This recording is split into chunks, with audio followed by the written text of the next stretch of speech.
নমস্কার বন্ধুরা, আমি পিকলি চলে এলাম বন্ধুরা একটা ব্লগ নিয়ে তোমাদের জন্য। তোমরা সবাই কেমন আছো? আশা করি ভালো আছো। তো দেখো, সকালবেলা সোনাটাকে তুলে নিয়ে কোলে নিয়ে কত আদর করছি। আর ওর সকালবেলা কিন্তু আদর চাই। ওকে প্রায় আধা ঘন্টা আমার লেগে যায় তুলতে, তারপরে যে কোলে নিয়ে ব্রাশ করাতে হবে, খাওয়াতে হবে। তো এইদিকে মা সকাল থেকে রান্নাবান্না করছিল। এদিকে দেখো, মা মানে কি বলবো, সকালবেলা উঠেই সমস্ত রান্নাবান্না করে, কারণ গরম পড়েছে তো একটু তাড়াতাড়ি এই জন্য রান্নাবান্নাটা করে না, নাহলে যত বেলা পড়ে না গরমের ভাবটাও ততটাই লাগে আর কষ্টও হয়, সেটাই স্বাভাবিক। মার রান্না প্রায় অর্ধেকটাই প্রায় কমপ্লিটের কাছাকাছি, আর এখন কিন্তু সকাল নয়, অনেকটাই বেলা হয়ে গেছে। তো সকালবেলা জলখাবারে আমি না খুব একটা খেতে পছন্দ করি না, শুধু শরীরটা খারাপ লাগে বলে একটু মানে মাথাটা ঘুরায় বলে একটু খেতে হয়, তাছাড়া কিছুই না। তো সামান্য একটু ডাল দিয়ে ভাত নিয়েছিলাম, আর একটু আলু সেদ্ধ মাখা ছিল, আর দুটো পেঁয়াজি করেছিলাম। আলু সেদ্ধ দিয়ে ডাল দিয়েছিল, মাকে বললাম দুটো পেঁয়াজি করে দাও, তো পেঁয়াজি করে দিয়েছিলো, সেটা দিয়েই খাচ্ছিলাম। তো এত ভালো লাগে না আমার কিন্তু ডাল ভাত, আর তার সাথে পেঁয়াজি কিংবা ঝুড়ো ঝুড়ো করে আলু ভাজা আমার কিন্তু বেশ ভালো লাগে। কার খেতে ভালো লাগে অবশ্যই বলো কিন্তু আমায়। তো তারপরে কি করব জানো, মাঝে মধ্যে মানে কি বলবো, আধা ঘন্টা 1 ঘন্টা অন্তর অন্তর না মনটা বড় মানে কি বলবো, শুধু মনে হয় নতুন ঘরের দিকে যাই। কি হচ্ছে, আজকে কিন্তু মিস্ত্রি দাদারা কাজ করতে আসেনি।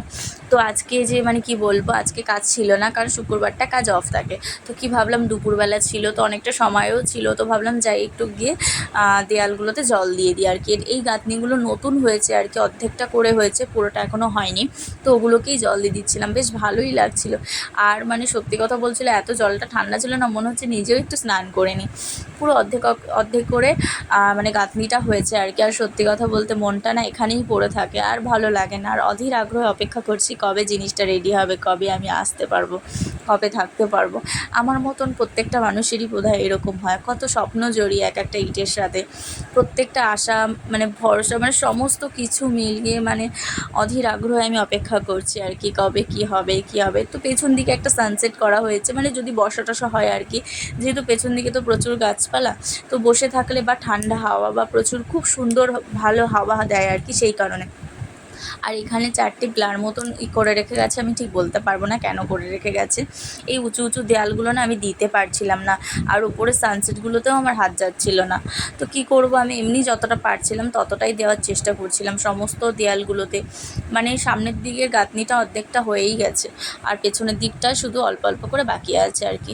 আর এদিকে দেখো, ছোট্ট বাবুটা ঘরের মধ্যে তো খেলা করছে, দুষ্টুমি করছে, ওকে স্নান টান করিয়ে দিয়ে তারপরে মেন কথা হচ্ছে ওর বাবা না ওকে আজকে চুল কেটে দিয়েছে নতুন মানে মেশিন দিয়ে আর কি, যে দাড়ি কাটার মেশিন।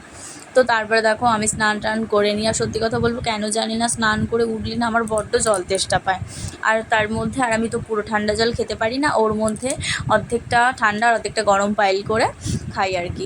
তো তারপরে দেখো বরমশাই ঘুমোচ্ছে, তো বরমশাই পকেট থেকে টাকা নিয়ে একটা জিনিস খাবো, নতুন জিনিস, অনেক দিন পর পেলাম, অনেক বছর পর।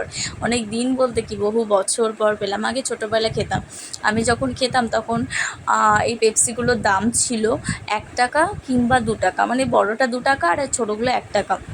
তো আজকেই ছেলেকে ওটা খাওয়াচ্ছিলাম আর কি, ওকে দেখাচ্ছিলাম আমি এটা ছোটোবেলা খেতাম। আমার কিন্তু বেশ ভালো লাগতো, ভীষণ ভালো লাগতো খেতে। তো ওকেই আজকে খাইয়ে দেখাচ্ছিলাম যে দেখ বাবু, এই জিনিসগুলো কত খেতে। ও মানে ও এই জিনিসটা কখনো খাইনি, প্রথমবার খেলো। তো তারপরে সন্ধ্যা লাগতে না লাগতে একটুখানি চলে গেছিলাম একটু বাইরে আর কি, বারাসাতের দিকে কিছু কাজ ছিল আর কি, সেখানেই গেছিলাম আর কি। তো সেখানে গিয়ে রেস্টুরেন্টে গিয়ে প্রথমে টুক দিয়ে কিছু খাওয়া দাওয়া করলাম, তারপরে আমাদের বাকি কাজগুলো মিটিয়ে নেবো আর কি। তো তারপরেই বাড়ি চলে যাবো, কারণ বাবুটা পড়ছিল, বাবুকে রেখে এসেছিলাম। তো বাড়ি যেতে না যেতেই দেখি দাদা ভাই আম নিয়ে এসে, দাদা ভাই বলতে আমার মাসির শাশুড়ির ছেলে, বড় মাসির শাশুড়ির ছেলে। যখনই প্রত্যেকবার আম হয়, দেখো এই আমটা কি সুন্দর। আমটার না নাম ঠিক আমার মনে হচ্ছে গোলাপ ঘাস, কিন্তু আমি বলতে পারছি না কী আম, কিন্তু প্রচুর আম এনেছিল। আম প্রত্যেকটা আম এত মিষ্টি, আর প্রত্যেকটা কিন্তু গাছ পাকা, কোনো কার্বাইড দিয়ে পাকানো না, কিচ্ছু না। প্রত্যেকটা আম খেতে কিন্তু ভীষণ সুন্দর, ভীষণ টেস্ট, খেতে মানে খেয়েই যাচ্ছিলাম, খুব ভালো লাগছিল। আর এবছর দুঃখের বিষয় আমাদের কোনো আম হয়নি। তো বন্ধুরা, আজকে ব্লগটা এখানে শেষ। ভালো লাগলে লাইক কমেন্ট শেয়ার অবশ্যই, দেখা হবে নেক্সট।